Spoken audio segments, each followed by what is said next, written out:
Selamat malam, salam sejahtera. Terima kasih karena bersama dengan saya di Nazilin Unity Channel. Ini isu paling menghangatkan seluruh politik Malaysia. Apabila Najib mendakwa, kononnya beliau mendapat pengampunan diraja dan benarkan tahanan di rumah. Wow, ini kali pertama kita dengar.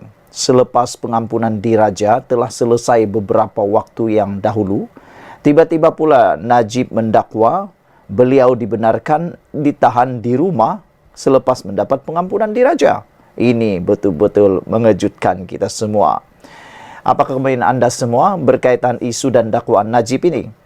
Datuk Seri Najib Razak mendakwa bahagian tambahan atau titah addendum dalam pengampunan diraja oleh Yang di-Pertuan Agong yang ke-16, Al-Sultan Abdullah Riyatuddin Al-Mustafa Bilal Shah, membenarkannya untuk menghabiskan baki hukuman penjara 6 tahun dengan tahanan di rumah.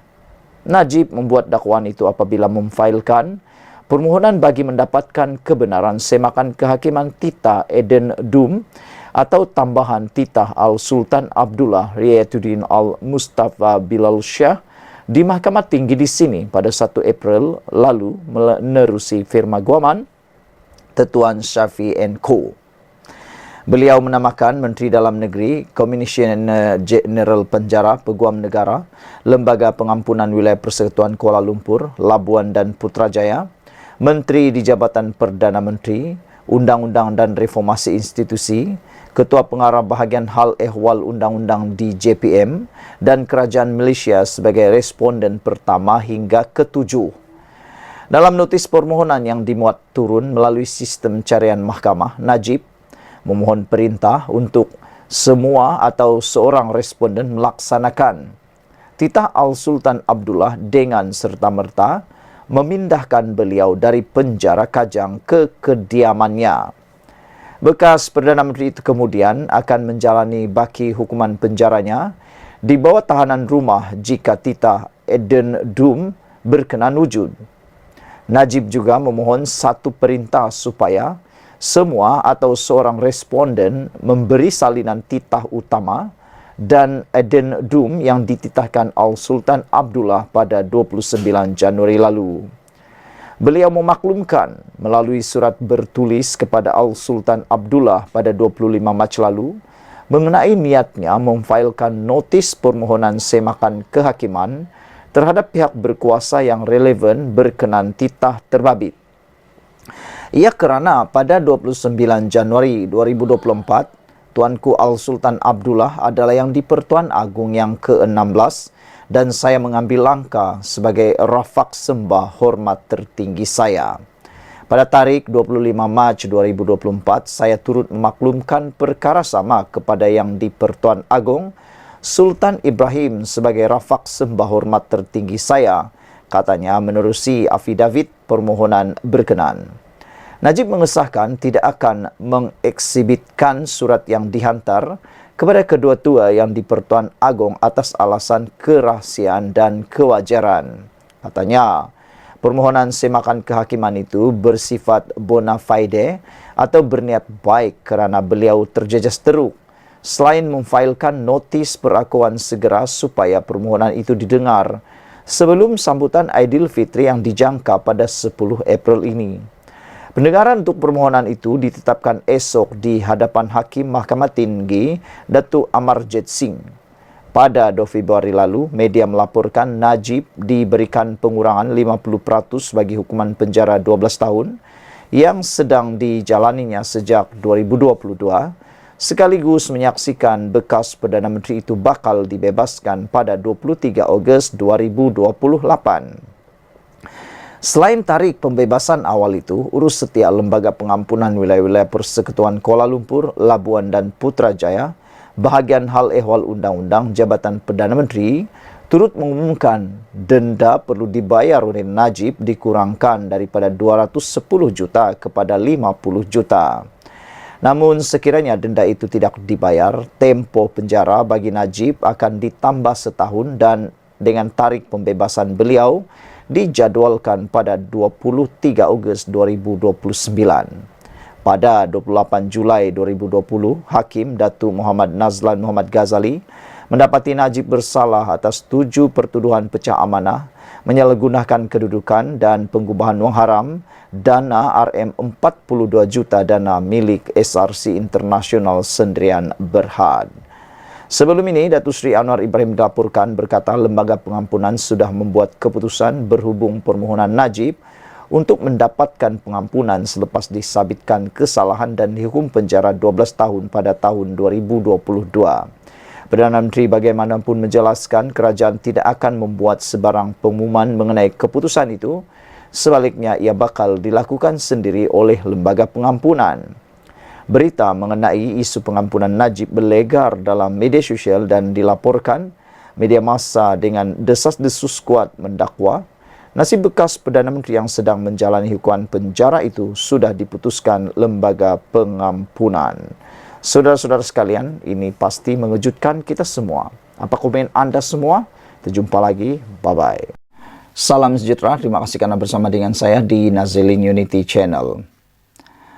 Ahli Parlimen 6 Jahanam kena akur bala yang bakal tiba. Speaker sudah terikat dengan Akta Anti Lompat Parti. Adakah 6 ahli parlimen ini akan letak jawatan dan akan melaksanakan PRK, pilihan raya kecil? Keputusan paling tepat, itulah kesimpulan yang dapat digambarkan berikutan pindaan Perlembagaan Bersatu yang diluluskan dalam mesyuarat agung luar biasa parti itu pada 2 Mac lalu, kini telah pun mendapat kelulusan daripada Jabatan Pendaftaran Pertubuhan atau ROS. Surat kelulusan berkenan pindaan perlembagaan bagi memberi hak kepada parti melucutkan keahlian mana-mana wakil rakyatnya yang menyokong parti yang bertentangan diterima oleh Ibu Pejabat Bersatu hari ini, iaitu 2 April. Bersatu mengadakan mesyuarat agung luar biasa yang meluluskan pindaan itu pada 2 Mac. Tetapi dokumen memohon kelulusan hanya dihantar pada 11 Mac 2024 dengan Muhyiddin Yassin selaku Presiden Bersatu sendiri mengetuai barisan pimpinan yang hadir ke pejabat ROS. Lebih bermakna, ROS mengambil masa tidak sampai sebulan untuk memberi kelulusan kepada pindaan tersebut. Syabas dan tahniah, ini baru namanya cekap dan beramanah. Keputusan ROS memberi kelulusan yang segera dikira pantas ini dianggap tindakan yang tepat kerana pertama, keputusan ROS itu memperlihatkan kerajaan Madani tidak campur tangan daripada segi politik dalam memberi kelulusan kepada permohonan yang dibuat oleh parti musuh. Asalkan semua dokumen cukup, segala syarat dipatuhi, dan tiada perkara-perkara yang meragukan, semua permohonan harus diberi kelulusan tanpa mengira kawan atau lawan. Kerajaan Madani kini dengan sendirinya terhindar daripada berbagai persepsi buruk dan andaian yang bukan-bukan berhubung pindaan yang dibuat Bersatu itu.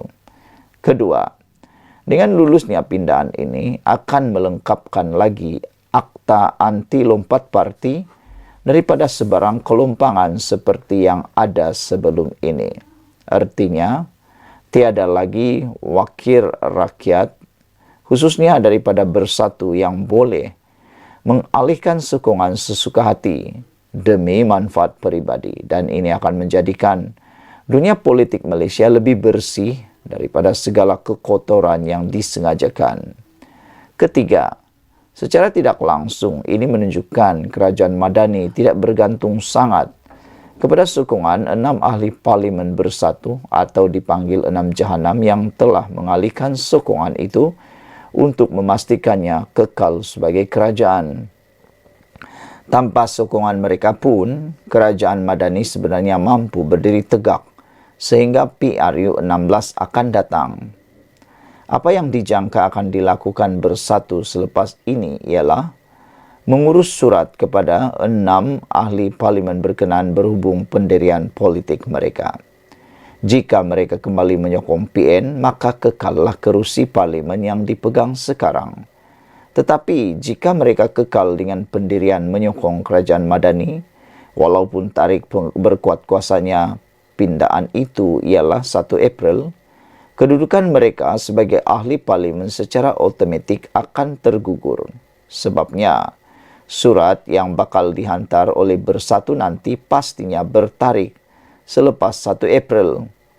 Begitu juga jawapan balas daripada ke-66 ahli parlimen terbabit juga bertarikh selepas 1 April.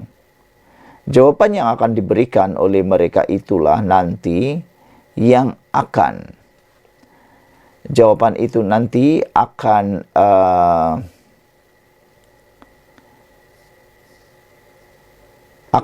dijadikan asas tindakan oleh Bersatu seterusnya, sama ada menulis surat kepada speaker memaklumkan perkongsian atau kekosongan kerusi parlimen yang diduduki atau sebaliknya. Sementara itu, timbul andaian lain yang mengatakan jika pun 6 ahli parlimen berkenan kekal menyokong kerajaan Madani, kerusi mereka masih tidak boleh diisytiharkan kosong kerana dikatakan masih ada lagi 2 proses perlu dilepasi. Pertama, 6 ahli parlimen itu pasti akan membawa kes ke mahkamah dan speaker tidak akan membuat sebarang pengisytiharan kekosongan kerusi selagi mahkamah belum membuat keputusan. Kedua, speaker membuat keputusan sebaliknya, iaitu menolak kekosongan yang diumumkan oleh Bersatu. Dalam kedua-dua keadaan, baik mahkamah maupun speaker parlimen, oleh kerana pindaan itu telah diluluskan oleh ROS dan bersekali dengan itu Akta Anti Lompat Parti juga telah berkuat kuasa. Hakikatnya tiada apa yang boleh menghalang daripada 6 kerusi parlimen itu daripada dimuktamadkan kekosongannya. Mahkamah barangkali boleh menolak terus kes tersebut seawal ia difailkan, manakala speaker kini telah terikat untuk akur kepada ketetapan Akta Anti Lompat Parti. Lagi pula, Akta Anti Lompat Parti adalah perkara yang diperjuangkan oleh PH ketika memeterai persefahaman dengan kerajaan ketika Ismail Sabri Yaakob menjadi Perdana Menteri. Nampak peliklah pula nanti jika speaker parlimen tidak sealiran dengan akta yang telah diluluskan oleh parlimen. Kepada penyokong-penyokong PH, marilah kita seikhlas hati bergembira jika berlaku pilihan raya kecil, kerana inilah hukuman yang kita mahu sejak dulu terhadap pengkhianat dalam perjuangan. Ditulis oleh sabudinhussein.com. Sekian dulu untuk kali ini. Jangan lupa tinggalkan komen anda, tekan butang subscribe. Kita jumpa lagi. Bye-bye. Salam sejahtera. Terima kasih kerana bersama dengan saya di Nazilin Unity Channel. Keputusan daripada Anwar Ibrahim hari ini amat disokong oleh rakyat Malaysia. Menggemparkan seluruh menteri, seluruh kementerian kabinet yang ada di Malaysia. Ini apabila Anwar Ibrahim kata tiada rumah terbuka Aidilfitri di Seri Perdana tahun ini. Ramai netizen yang gembira dengan keputusan Datuk Seri Anwar Ibrahim ini.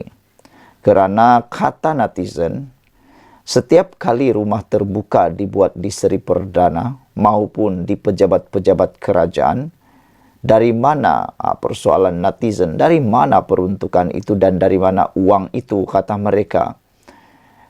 Kecualilah kalau uang itu hasil daripada derma kutipan sumbangan daripada staf-staf di kementerian itu maupun di pejabat-pejabat kerajaan itu, kata mereka. Tapi kalau menggunakan uang daripada kerajaan, ramai rakyat dan netizen mempersoal. Mereka kata sudah-sudahlah guna duit kerajaan untuk meraih keuntungan peribadi, kata mereka, termasuklah mahu mendapatkan nama, mahu mendapatkan publicity, murahan, kata netizen. Oleh sebab itu, mereka menyokong tindakan keputusan Datuk Seri Anwar Ibrahim meniadakan rumah terbuka Aidilfitri di Seri Perdana tahun ini. Kerana duit yang digunakan untuk rumah terbuka itu, sebenarnya kata netizen, kalau sampai 1 juta, kalau sampai 100,000, 200,000, 300,000, 400,000, 500,000, dan kalau begitu banyak apabila dikumpul-kumpul kesemuanya, Kata mereka, lebih baik uang itu diserahkan kepada orang miskin, membantu orang yang lebih perlu, kata mereka lagi. Hari ini, Datuk Seri Anwar Ibrahim mengumumkan bahawa beliau tidak akan menganjurkan majlis rumah terbuka Aidilfitri di Seri Perdana tahun ini. Syabas Datuk Seri Anwar Ibrahim atas keputusan luar biasa ini. Cukup-cukuplah pembaziran uang, kata netizen. Cukup-cukuplah menggunakan uang rakyat untuk menarik undi ataupun untuk meraih publicity saja, kata mereka. Datuk Seri Anwar Ibrahim dilihat lebih bijak karena dia dapat tahu, dia dapat mengerti bahwa publicity yang lebih mudah, lebih baik, lebih afdal, lebih berkekalan, lebih bertahan lama ialah melakukan pekerjaan dengan baik, memajukan Malaysia dan membantu orang miskin. Itu lebih kekal. Kata Anwar Ibrahim, sebaliknya, beliau berkata beliau akan mengikuti dan menghadiri majlis di negeri-negeri yang dianjurkan oleh menteri-menteri. Jadi tiadalah double-double kan, cukuplah di negeri, tak perlulah di Seri Perdana. Untuk sambutan Aidilfitri, saya tidak buat majlis besar-besaran di kompleks Seri Perdana. Sebaliknya, saya akan mengikuti dan menghadiri majlis di negeri-negeri yang dianjurkan oleh menteri-menteri. Katanya berucap pada majlis perhimpunan bulanan bersama warga Kementerian Kewangan hari ini. Yang turut hadir Menteri Kewangan 2, Datuk Seri Amir Hamzah Azizan, Timbalan Menteri Kewangan Lim Hui Ying, dan Ketua Pengarah Kastam Datuk Anis Rizana Muhammad Zainuddin. Anwar yang juga Menteri Kewangan mengingatkan agensi kerajaan supaya lebih berhemat dan menganjurkan majlis raya yang sederhana. Sila jangan berlumba-lumba untuk menganjurkan majlis yang lebih besar dan mewah. Itu bukan duit anda pun, kata beliau lagi. Jadi dengan adanya pemberitahuan dan peringatan daripada Datuk Seri Anwar Ibrahim ini, maka ini adalah amaran yang paling keras kepada semua orang. Termasuklah kepada agensi-agensi kerajaan, kepada agensi-agensi yang ingin menganjurkan rumah terbuka. Anwar ingin mengingatkan supaya mereka berjimat, berhemat dan menganjurkan majlis hari raya yang sederhana. Jangan berlumba-lumba, kata Anwar Ibrahim. Jangan berlumba-lumba mau menganjurkan majlis yang lebih besar dan mewah. Ada juga rupa-rupanya agensi ini yang seperti ini ya, menganjurkan majlis lebih besar dan mewah. Tapi yang lebih hebat lagi, Anwar Ibrahim mengingatkan mereka, itu bukan duit anda pun. Nanti bikin malu kan? Oke. Kita sokong apa yang dinyatakan oleh Anwar Ibrahim. Sekian dulu untuk kali ini. Jangan lupa tinggalkan komen, anda tekan butang subscribe. Bye-bye.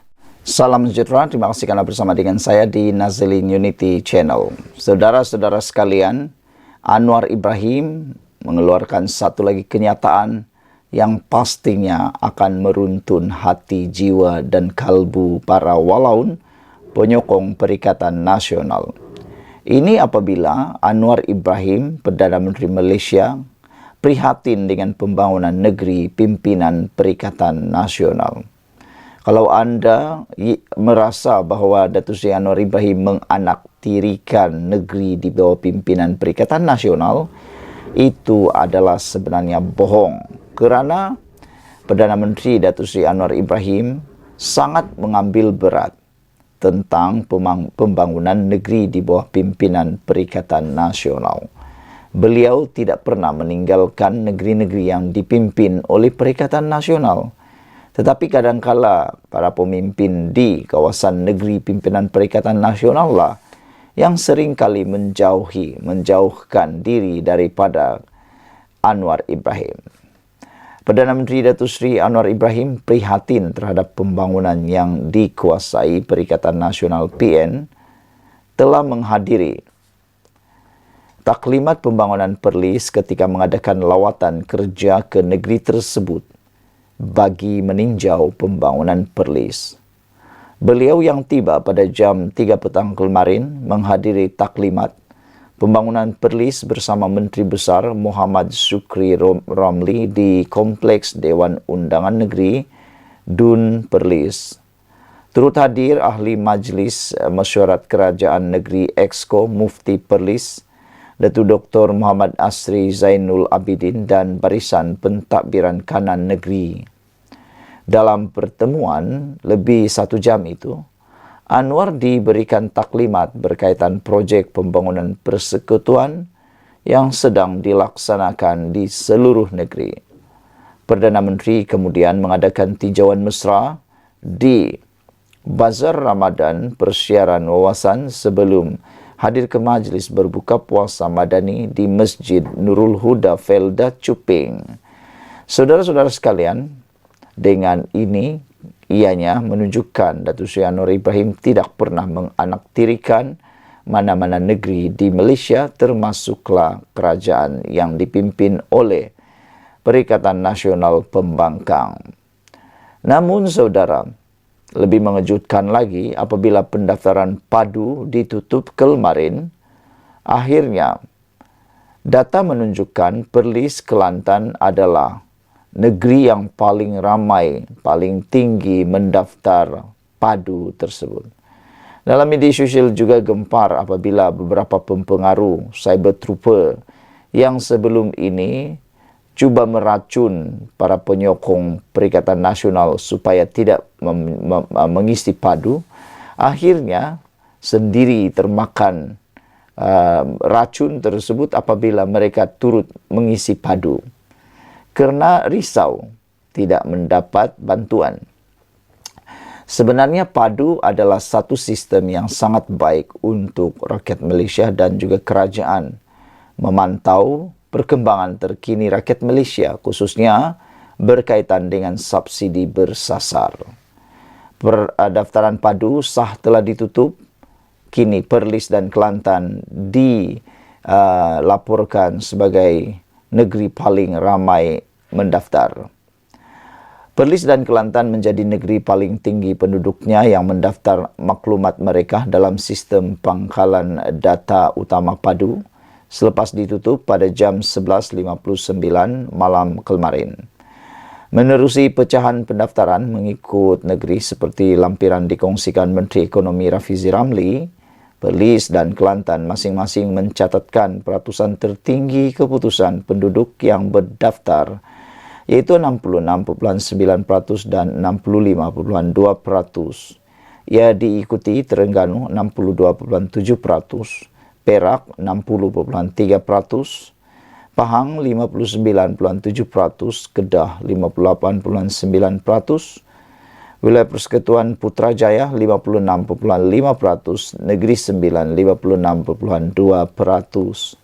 Selain itu, Wilayah Persekutuan Labuan 55.2%, Melaka 53%, Pulau Pinang 52.9% dan Sabah 52.8%. Rafizi berkata, setakat semalam seramai 11.55 juta atau 52.6% warga negara berumur antara 18 tahun telah berjaya mendaftar dan mengemas kini profil diri di sistem padu. Ini menjadikan 17.65 juta atau 58.7% keseluruhan profil rakyat, termasuk ahli isi rumah bawah 18 tahun yang berjaya dikemas kini di sistem padu, katanya. Kepada warga negara yang tidak berjaya mendaftar dan mengemas kini profil di padu, data pendaftaran yang sedia ada adalah mencukupi dan akan digunakan untuk kerajaan menentukan kelayakan individu bagi tujuan penyasaran semula subsidi. Sekiranya ada keperluan, Kementerian Ekonomi akan mengumumkan pembukaan semula padu untuk tempo yang singkat bagi pendaftaran dan pengemaskinian setelah kerajaan buat keputusan bentuk dan mekanisme subsidi bersasar, katanya lagi. Sekian dulu untuk kali ini. Jangan lupa tinggalkan komen Anda. Sila tekan butang subscribe. Bye-bye.